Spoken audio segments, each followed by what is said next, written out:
I've been around for 70 years, but I have a special person in my life that's going to have her 94th birthday this year. And I'm very lucky to have her. And even now, she's my hero, my heritage. You don't think much about your parents being your heritage when you're growing up. You think about it as you go through all of the different phases of your life, being kids and high school and then going on your own and making it. All those places sort of skip your heritage. But all of a sudden you get a little older and you start looking at it. It becomes more important. And you fall more in love with your parents. You fall in love with them and you fall in love with yourself more if you look at it. And when my mom was 90, I wrote her a poem. And one when she was 92. But then for just this contest, I wrote a poem for you. Now for me, speeches are to be said and poems to be read. Memories and motions. The earth still flows and the sun still glows. My journey through time passes fast. As a man in a speedboat, I watch life go past.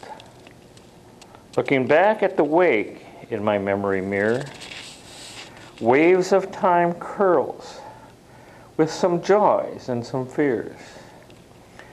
Seeing snippets of memories, making calm times and storms, every memory special, and each their own norms. Even if I wish they were all uniform, each memory special and has its own form. My tales are mixed and fall in no order, but tell of such tales as a life in disorder. So listen, my friends, and those not too bored, to a tale of love given without being hoard. My mother's childhood hardships gave specialness to love. Her children's uprearing like praise from above. My story will be of cared time and enduring heart's rend. My memories' snippets will then come to an end. In life, and you hear stories. They're little snippets. You get these little snippets from your mom, from your dad. But just especially for me, from my mom. And she would tell me little stories. And then everything would disappear for a while. And then she'd tell me another little story. It'd disappear for a while.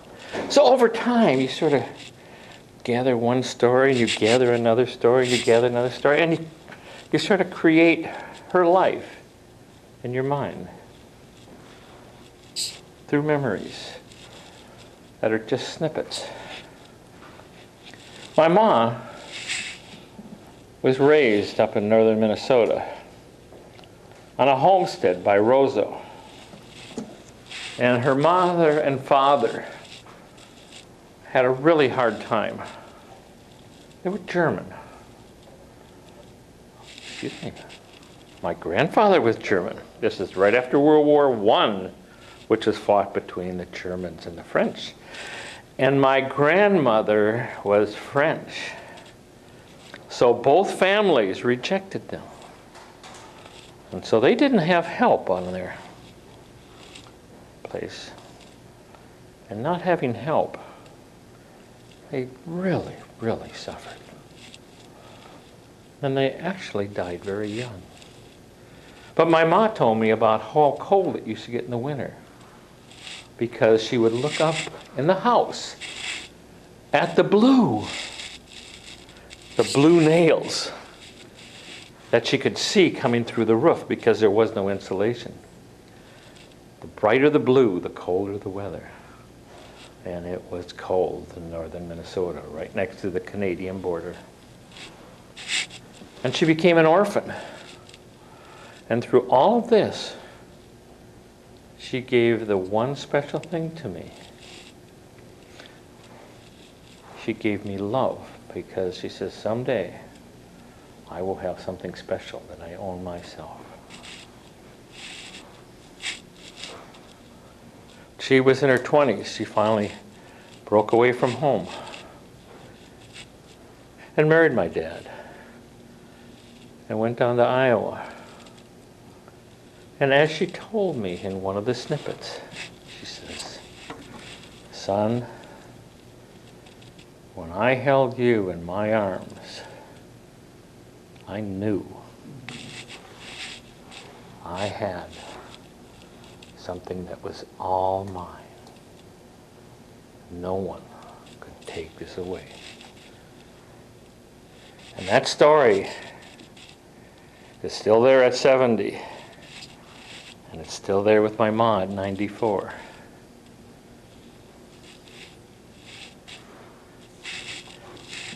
And this year, when she's 94, I'll write another poem to her.